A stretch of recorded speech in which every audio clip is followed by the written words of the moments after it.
Bon, par contre là ça va être plus compliqué. Oula, putain, j'ai fait tomber tout mon décor. Alors.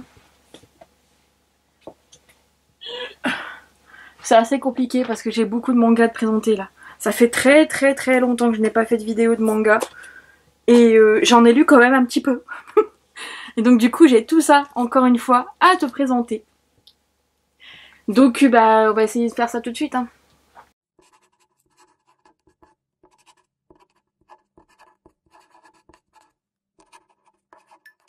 Hello hello, j'espère que tu vas bien, on se retrouve aujourd'hui pour une nouvelle vidéo et ça fait très longtemps, et oui, mais bon c'est pas de ma faute, si c'est de ma faute en fait, si c'est de ma faute mais pas de ma faute, en fait je lis pas énormément de manga en ce moment, enfin tu l'as vu fin d'année 2019 ça a pas été trop manga malheureusement et tout simplement parce que déjà j'en ai déjà parlé dans des vidéos bouquins, mais en gros j'avais beaucoup de service presse, enfin pas beaucoup mais c'est juste que j'en avais marre en fait de ce système et du coup là, en roman, hein, du côté roman, et en fait du coup les mangas passaient en secondaire, sauf que pour l'année 2020 je pense que je vais en lire plus et il y a des séries qui me font trop envie et bah, il faut que je m'y mette, que je m'y remette plutôt, pas que je m'y mette parce que vu tout ce qu'il y a là, je me suis déjà mis depuis longtemps je pense, mais il faut que je m'y remette parce qu'il y a des mangas que j'aimerais bien continuer, des séries que j'adore et généralement bah là tu le verras mais il y a que des shoujo. Voilà, désolé mais en fait le truc c'est que ma période shonen je pense qu'elle est terminée, ça j'en parlerai dans une autre vidéo mais pour moi les mangas en fait c'est vraiment quelque chose qui m'a suivi dans mon épanouissement personnel, dans mon vieillissement entre guillemets, je sais pas comment dire ça, mais et en gros j'ai une période, vraiment j'ai commencé les mangas avec les shonen, donc j'ai une période shonen à fond, j'ai eu une période shoujo, une période josei, une période shoujo, une période un petit peu shonen, une période josei, et là maintenant bah en fait pour l'instant je suis que dans les shoujo. En fait j'ai du mal à trouver ma cam du coup en manga, je suis trop exigeante je pense, surtout au niveau des garçons, pas des shonen, donc bon. Bref, on va commencer par le premier, je sais même plus dans quel ordre je peux t'en parler, mais en tout cas, c'était un petit manga que j'avais acheté, je sais même plus quand est-ce que je l'ai acheté celui-là. Donc c'est A Romantic Love Story, le tome 1 de Haruka Ono, publié aux éditions Akata. Et celui-ci je l'avais acheté, il me semble que je l'avais acheté à... comment ça s'appelle, à Montreuil ou à Livre Paris l'année dernière. Bah non, sinon j'ai une étiquette. Bon bref. Et en fait je m'attendais pas du tout à ce type d'histoire et en fait bah, j'ai énormément aimé et faut que je la continue cette série parce que j'ai bien aimé le côté adulte en fait qui s'en dégage. Je m'attendais pas à ce que ce soit aussi adulte en fait. Parce que quand j'ai vu les dessins, surtout le personnage principal bah, qui est cette demoiselle là, et en fait elle me paraît très jeune quoi.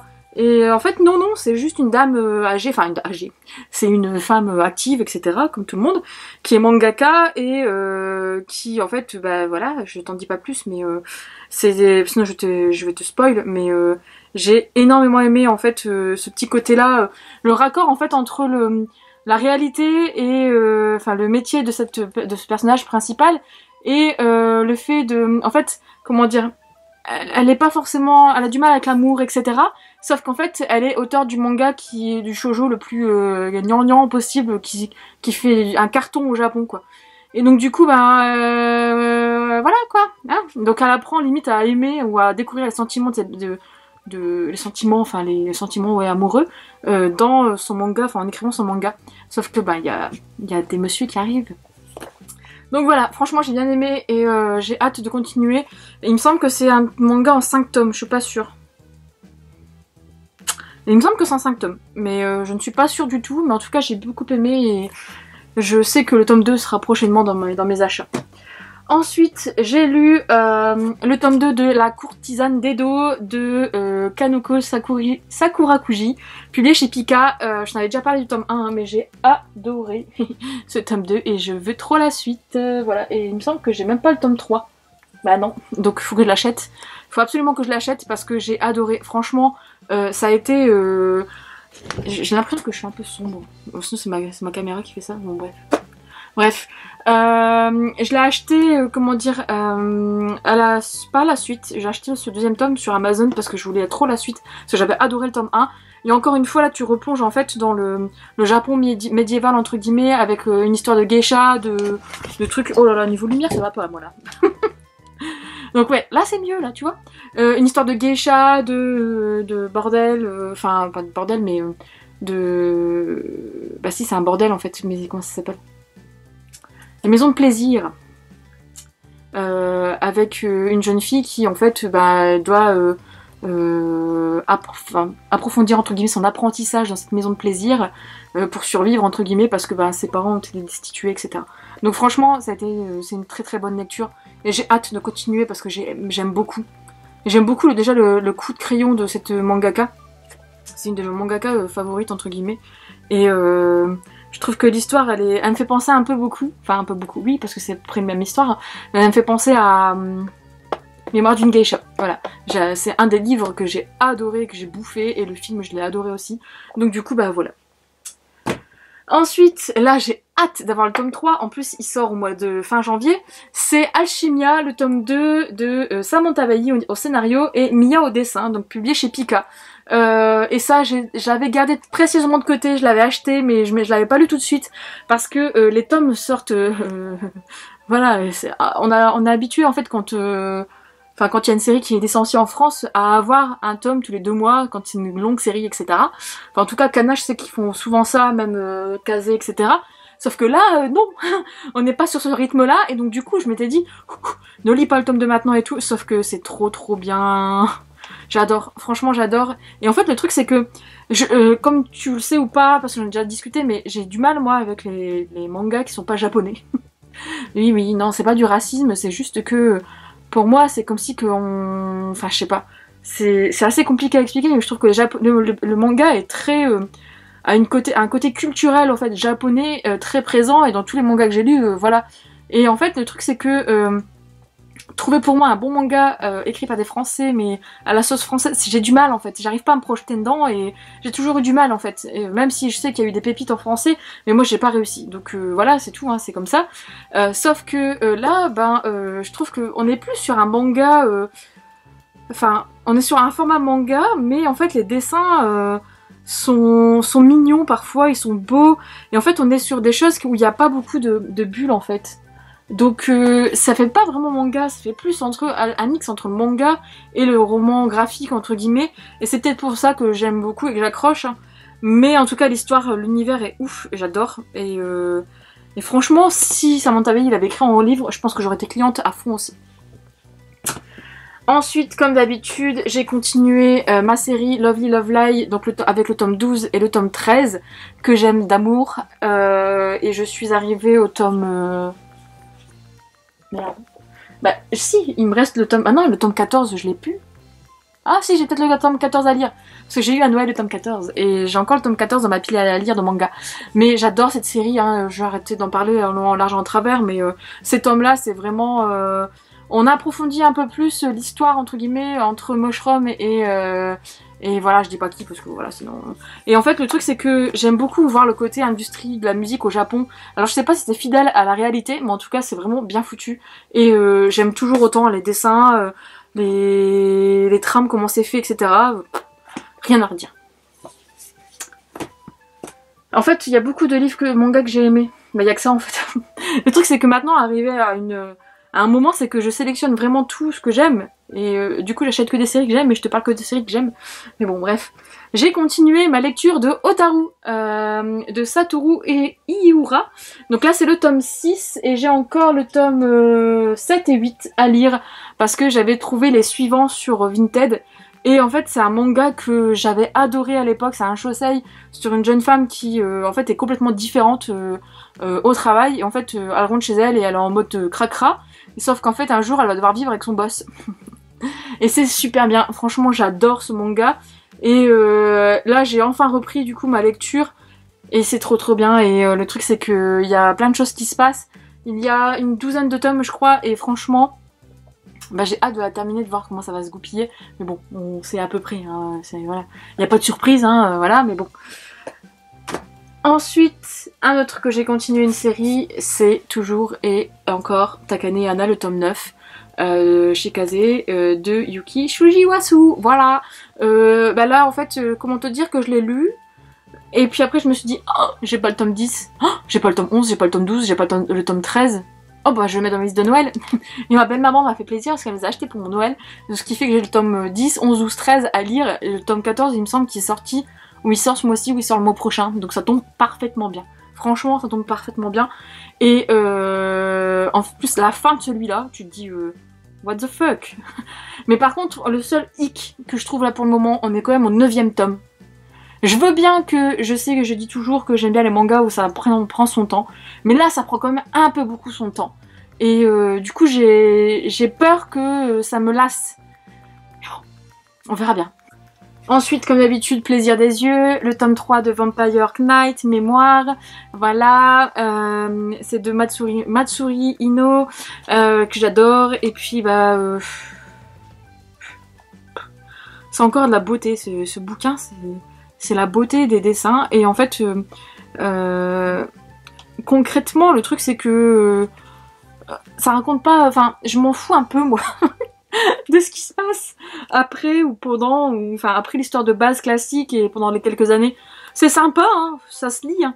Mais au final, en fait, il y a beaucoup de retours en arrière, donc des fois je m'y perds. Sachant qu'en plus, le tome 4, là, bah, quand je l'ai lu, bah, il était pas encore sorti, donc voilà. Donc ça m'a foutu un peu les boules. Et puis, le truc, c'est que ça me fout les boules, c'est que vu ce qui se passe, et vu ce qui s'est passé, dans l'après, je suis pas d'accord, j'aime pas. Donc du coup, en fait, je lis ces tomes, vraiment pour le plaisir des dessins et... Regarde-moi ça. Franchement. On peut pas... Voilà, j'ai même pas les mots. Je dis mais on peut pas en fait ne passer à côté. Déjà avec le manga de base, Vampire Knight était génial et était trop beau et voilà, les dessins, moi je les trouve magnifiques. Et là en fait, encore une fois, surtout les personnages masculins, je trouve qu'elle les fait tellement bien. Enfin, ils sont beaux. Même les moches, ils sont beaux. Il y en a qui font peur. Enfin bref. Donc du coup voilà, je sais même pas si le tome 4 est sorti, il doit être sorti. Mais il faut que je regarde vraiment, que je me renseigne pour voir s'il y a d'autres tomes, mais franchement c'est... Oh. Ensuite, mon coup de cœur de fin d'année 2019 en manga. Et je les ai achetés à la suite parce que... En fait, non, j'avais acheté le tome 1, je l'avais toujours pas lu. Et là, je l'ai lu et en fait, quand j'ai lu le tome 1, je me suis dit, oh mon dieu, il me faut le tome 2 et 3. C'est Check Me Up de Maki Joji. Voilà. Donc j'ai enfin lu le tome 1 et j'ai adoré. Et donc du coup, bah, comme tu le sais, j'ai bouffé le tome 1, 2, 3 à la suite. Voilà. Et franchement, je veux le tome 4. Voilà. Franchement, c'est une série qui est trop bien, encore une fois. Maki Joji, franchement, bah, comme je l'ai dit toujours, hein, en shoujo, merde, je vais y arriver, je bafouille. En josei, pardon, elle est géniale. Moi je la trouve trop bonne, enfin trop bonne en josei, mais elle fait des petites séries, même si ses dessins ne sont pas fabuleux parfois, ou voilà, il y a des petits défauts, mais je trouve que l'histoire, le scénario, enfin fait beaucoup. Et là en fait, elle touche toujours au bon truc quoi. Le seul truc là dans ce Check Me Up, c'est que au départ je pensais que ça allait moins vite que prévu. Sauf qu'en fait au final le tome 2 et 3 on se rattrape quoi. Mais ça va, c'est quand même bon enfant, c'est gentillet et puis elle est mignonne donc voilà. Mais c'est marrant en fait parce qu'on a toujours le personnage masculin qui est un peu taciturne, un peu méchant, qui fout un peu la merde avec l'héroïne etc. L'héroïne qui est un peu niaise et voilà. Et sauf que là, ça se passe dans le milieu hospitalier. J'avais jamais lu vraiment de manga, il me semble, dans ce domaine-là. Et je trouve ça sympa. Enfin, c'est du Maki Joji, quoi. Voilà. Donc, vivement le tome 4. Ensuite, j'ai lu... Celui-là, j'en ai parlé sur Insta parce que je l'ai reçu de la part des éditions Akata. J'étais super contente quand ils m'ont proposé. Parce que, au final, quand j'en ai déjà discuté, il me semble, sur Insta, mais... au final, en fait, je l'ai trouvé très beau et la thématique, qui est une thématique que je ne trouve pas forcément... Enfin, que j'ai pas forcément aimé, en fait, dans certains mangas.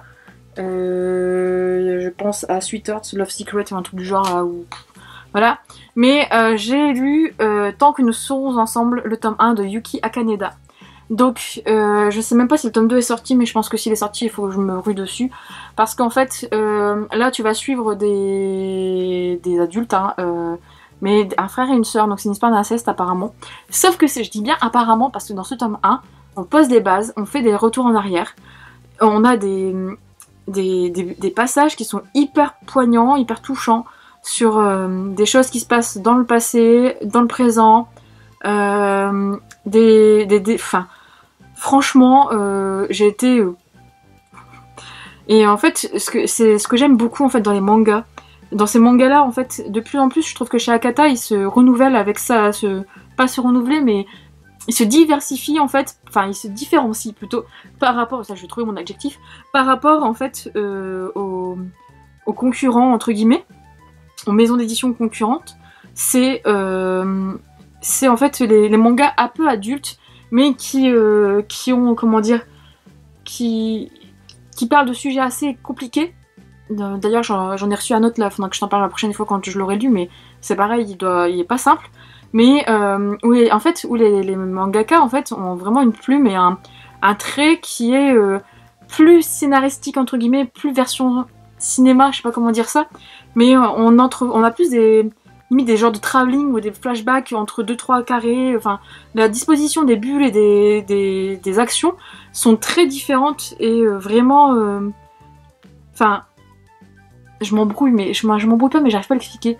Elles sont différentes, mais en fait, à la fois, c'est très simple. Et on a des mots directs. C'est simple et on fonce dans le tas. Alors attends, faut que je te trouve une page qui m'a fait... Admettons, ben, c'est tout con, hein. Mais là, cette page-là, donc t'as juste des onomatopées et t'as juste des dessins sur ce qui se passe à le bas des œufs, quoi. Mais et après t'as sur cette page là, voilà, et t'as les choses qui commencent. Mais en fait c'est vraiment l'introduction la transition et l'introduction en fait, c'est un peu comme en cinéma je trouve, où en fait on te ferme un chapitre, mais on te met une image un peu subjective entre guillemets, et puis après on te fait un gros plan en fait sur une action. Et après le reste continue, quoi. Et en fait ça je trouve qu'on l'a moins dans certains mangas, dans certains shoujo énormément, voilà. Mais dans ce manga là en fait c'était très très présent, ça m'a marqué et ça m'a énormément plu parce qu'au final très peu de bulles pour des dessins intenses en fait qui font transparaître vraiment les sentiments des personnages. Et c'est ce que je recherchais et c'est ce pourquoi j'ai été touchée. Mais voilà, enfin là je peux pas te montrer ça sinon ça va te spoil, mais franchement, c'est limite j'ai l'impression que la mangaka a vraiment bien choisi les dessins qu'elle allait mettre en fait. C'est comme un montage qui est bien fait, pas comme un montage vidéo quoi, par exemple. Et le petit dernier que j'ai lu dernièrement, il faut que j'achète la suite, c'est Mon colloque d'enfer de Keiko Iwashita, donc publié chez Pika. Je l'ai reçu à mon Noël par mon monsieur et comment dire que le tome 2, 3, 4 sont déjà dans ma wishlist, hein, et que ils vont vite pas faire long feu parce que je veux trop la suite. Franchement j'ai adoré. J'ai adoré, c'est mignon. Par contre, il y a juste le côté à la fin du tome 1 qui m'a un peu déçue. Enfin, encore une chose qui va trop vite pour moi, mais bon, voilà. Après, il va falloir que je m'y fasse. Je pense que les jeunes d'aujourd'hui sont assez rapides. non, mais enfin, voilà. Ça va, c'est pas au 4e chapitre. Enfin, quoique si, il y a combien de chapitres là-dedans? Ah bah si, il y a 4 chapitres. Non, mais c'est pas, on va dire, à la 4e page. Parce que généralement, c'est ce qui se passe. Hein. Mais là... il y a des petites choses mignonnes, etc. Et vu comment ça se termine, je me dis ouf, je veux savoir la suite parce que c'est comme à la fin du tome 1 et je me dis merde, voilà, comment ça peut se terminer. Donc je suis curieuse de voir ce que ça va donner par la suite et j'ai énormément aimé. Donc là tu vas suivre en fait une jeune fille qui doit en fait aller vivre en colocation parce que en fait ses parents ne peuvent pas s'occuper d'elle pour le moment vu que sa grand-mère est décédée, enfin ou malade, je sais plus. Elle est malade. Donc en gros elle va aller vivre en colocation dans une maison où son oncle est propriétaire de la maison et en fait elle va vivre du coup avec, c'est une lycéenne, elle va vivre avec 4 autres personnes qui sont des adultes, qui sont dans la vie active, etc.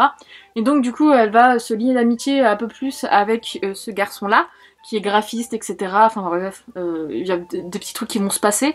Et c'est le côté fraîcheur comme ça que j'ai bien aimé, ça m'a fait penser un peu à LDK, même si c'est pas du tout la même... comment dire, la même histoire, hein, et les dessins sont très très mignons. Je vais essayer d'en trouver un.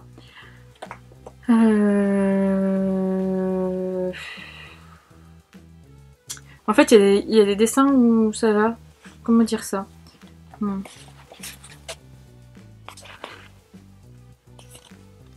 Voilà, c'est très shoujo aussi, hein, comme d'hab.